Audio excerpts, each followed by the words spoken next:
Barselona La Liga doirasida bitta rekordni yangiladi va ikkinchi rekordni yangilash arafasida turibdi. Videoni oxirigacha ko'ring va kanalimga obuna bo'ling. Men esa sizga ushbu rekordlar haqida batafsil aytib beraman. Tayyor bo'lsangiz, unda boshladik.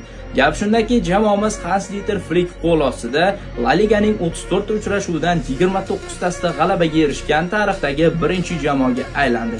Ikkinchi rekord esa bu La Liga tarixida 2 marotaba 100 ochko to'plagan birinchi klubga aylanishi kutilyapti.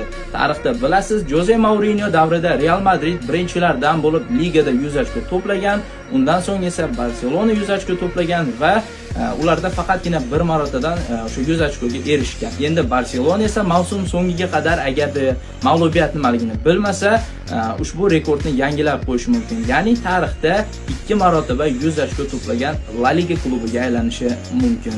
Shu kabi qiziqarli videolarni o'tkazib yubormaslik uchun kanalimga obuna bo'ling.